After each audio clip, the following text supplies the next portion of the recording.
اے لطیفہ عرض کیا ہے دیوبندیوں کے امام، اس کا نام اشرف علی تھانوی صاحب ہے، وہ اپنی کتاب فضائل یومیہ کے اندر 3 مقامات کے اوپر لکھا، میرے غوث الثقلین کا ایک دھوبی تھا، جب وہ مر گیا تو بعد میں اس دھوبی کو کسی نے خواب میں دیکھا تو پوچھا کیا بنا، تو کہنے لگے کچھ بھی نہیں. فرشتے نے آ کے پوچھا من ربو کا، رب کون ہے؟ تو میں نے کہا میں تو غوث پاک کا دھوبی ہوں. منکر نکیر آئے، انہوں نے آ کر سوال کیا مر ربو کا، کہنے لگا عبدالقادر جیلانی کا دھوبی ہوں. کہا ماں دینوں کا، تیرا دین کیا ہے؟ ارے کہا نا غوث پاک کا دھوبی ہو. پتہ نہیں آپ کو بھی اتنا ہی مزہ آ رہا ہے جتنا مجھے آ رہا ہے. پوچھا ماں کن تو تقولو بھی یک ہاتھ رجل، اونچی کہنے لگا اتنی پہچان بھی نہیں، گناہگار آدمی. حضور غوث پاک کے گھر سے کپڑے آتے تھے دھو دیتا تھا. حضور غوث پاک کا دھوبی ہوں، اتنی بات قبول ہو، بخش دو نہیں تو سزا دے دو. فرشتے حیران، یا اللہ کیسے بندے سے پالا پڑا، اونچی جو سوال کرتے گے جواب ایک ہی دیتا ہے کہ میں عبدالقادر جیلانی کا دھوبی ہوں. فرشتوں نے کہا مولا کس بندے کے پاس بھیج دیا؟ اب تک 2 ہی بندوں سے واسطہ پڑا، ایک وہابی اور ایک سنی. حضور غوث اعظم قبر میں آئے اور فرمانے لگے کیوں تنگ کرتے ہو میرے ماننے والے کو، اونچی کیوں تنگ کرتے ہو میرے، یہ کوئی لوارث ہے اس کو تنگ کر رہے ہو؟ فرماتے ہیں حضور غوث اعظم نے فرمایا مجھ سے پوچھو کیا پوچھنا ہے، مجھ سے پوچھو. فرشتے کہنے لگے ہم پوچھتے ہی نہیں، ہم پوچھتے ہی نہیں، عبدالقادر جانے اور خدا جانے. اور تانوں کھنگن نہیں دینا کسی نے. پتہ لگ جائے گا جو چمڑی لوے گی نا جڑے اس طرح دے بکواسات کرنے والے اور انہوں چھاپنے والے، تانوں کھنگن نہیں دینا کسی نے.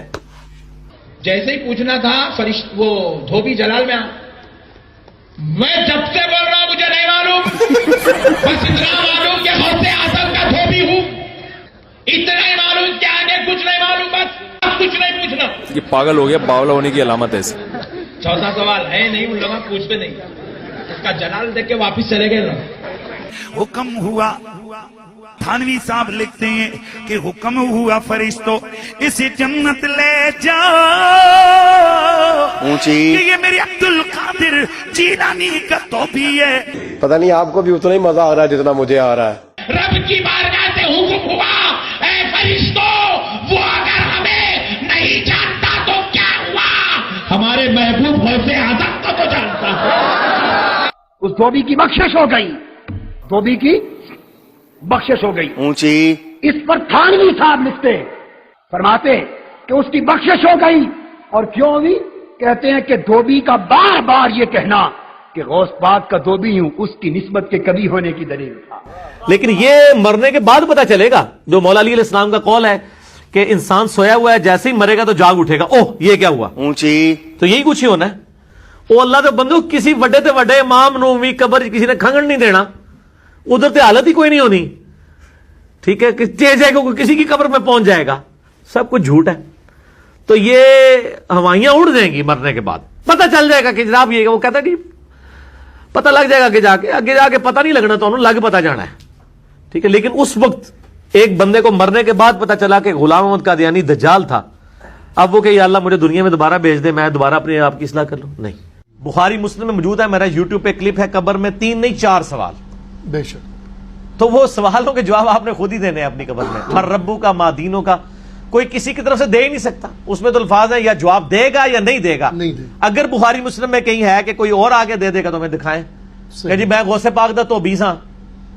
ایک وہ بھی سنے ہیں نا، فرشتے آئے تو انہوں نے پہلا سوال کیا مر ربو کا، تو انہوں نے کہا میں شیخ عبدالقادر جیلانی کا دھوبی ہوں. اور یہ واقعہ اشرف علی تھانوی نے بھی نقل کیا ہوا ہے، صرف بریلوی نہیں بیان کرتے. یہ پتہ نہیں کس نے کیمرہ بیچ میں فٹ کیا ہوا تھا. روایت کون کر رہا ہے؟ ماں دینوں کا دھوبی. کہتے ہیں جی 300 فرشتے پریشان، فرشتے نہیں کو پریشان ہونا ایک لائی ہے.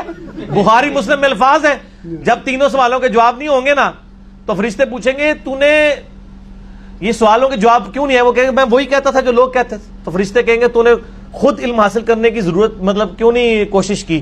پھر ایک گرز ماریں گے وہ زمین کے برابر ہو جائے گا.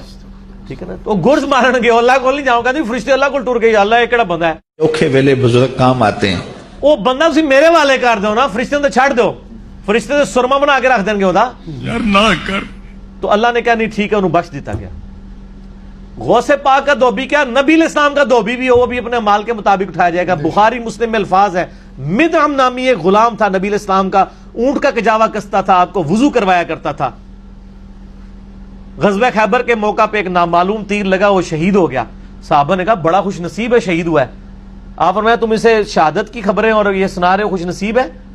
اور میں دیکھ رہا ہوں کہ اللہ تعالیٰ نے اس پہ آگ کی چادر ڈال دی ہے, جو اس نے مال غنیمت کی ایک چادر چوری کی تھی. تو اسی غوث پاک دے تو بھی لے کے بیٹھے ہو, اوکھے ویلے بزرگ کام آتے ہیں. اور کوڑ مارنے بند کر دو. اور بخاری مسلم کے الفاظ ہیں, مشکات میں بھی مال غنیمت میں چوری کے بیان والے چیپٹر میں آپ کو حدیث مل جائے گی. صحابہ کہتے ہیں اگر کسی نے ایک رسی بھی اٹھائی تھی نا, وہ بھی اس نے بیت المال میں جمع کروا دی. یعنی لوگوں نے کہا یہ رسی ہے نا, اس کی خیر ہے, اٹھا کے لے. یہ صحابی میں فرق ہے اور عام آدمی میں. جب ان کو حدیث پہنچتی تھی فوراً توبہ کرتے تھے. یہاں لوگ پورے پورے پلاٹ اڑپ کر جاتے ہیں لوگوں کے. جامع ترمذی میں حدیث ہے کہ سیدنا عثمان غنی رضی اللہ تعالیٰ عنہ علیہ السلام کے بارے میں آتا ہے کہ وہ جب کبھی قبرستان جاتے تو اتنا روتے کہ ان کی داڑھی آنسوؤں سے تر ہو جاتی. تو اصحاب پوچھتے کہ آپ کے سامنے جب جہنم کا ذکر ہوتا ہے آپ پہ اتنی خشیت طاری نہیں ہوتی, لیکن قبرستان میں قبر کے سامنے یہ معاملات آپ کے ساتھ کیوں ہوتے ہیں؟ تو انہوں نے کہا کہ میں نے نبی علیہ السلام سے خود سنا تھا کہ قبر آخرت کی منزلوں میں سے پہلی منزل ہے, جس کی یہ منزل پھنس گئی اس کی اگلی منازل مشکل ہو جائیں گی, اور جس کی یہ منزل آسان ہوئی اس کی اگلی منازل آسان ہوتی چلی جائے گی. یہ وہ شخص کہہ رہا ہے جسے 3 دفعہ جنت کی بشارت ملی ہوئی ہے. ہمارے پاس کوئی جنت کا ٹکٹ نہیں ہے, اور ہماری بے پرواہی اپنے عروج کے اوپر ہے. اسی کو پنجابی میں کہا جاتا ہے نا, عقل نہ ہوئے تے موجیں ہی موجاں, عقل ہوئے تے سوچیں ہی سوچاں. جسے عقل نہیں ہوگی وہ موجیں مارے گا کیونکہ اسے پتہ نہیں ہے نا, لیکن جسے عقل ہوگی وہ سوچے گا کہ یار یہ معاملہ تو بڑا خطرناک ہونے والا ہے. صحیح بخاری میں حدیث ہے, نبی علیہ السلام نے فرمایا آپ ایک جگہ سے گزرے, کچھ اصحاب آپس میں یعنی ہنسی مذاق کرتے ہوئے ہنس رہے تھے, تو آپ کھڑے ہو گئے. آپ نے فرمایا جو کچھ میں جانتا ہوں نا, اگر تم جان لیتے تو بہت کم ہنستے, زیادہ رویا کرتے. بہت سیریس کیس ہونے والا ہے. صحیح مسلم میں حدیث ہے, آپ علیہ السلام فرمایا میں نے ارادہ کیا کہ میں اللہ سے دعا کروں کہ تمہیں عذاب قبر سنوا دے. دکھانے والی تو کہانی ختم سر, سنوا دے. لیکن مجھے ڈر ہوا کہ اگر تم نے عذاب قبر سن لیا تم اپنے مردوں کو دفنا نہیں چھوڑ دو گے, ایسی خشیت تم پہ طاری ہو جائے گی. لیکن یہ اللہ تعالیٰ نے سب کچھ پردے میں رکھا ہوا ہے سر. صحیح بخاری میں حدیث ہے کہ میت جو ہے وہ چارپائی پہ کلام کرتی ہے. نیک میت کہتی ہے مجھے جلدی جلدی میری جگہ کی طرف لے چلو, اور جو بری میت ہے وہ چیخو پکار کرتی ہے کہ مجھے کہاں لے کر جا رہے ہو.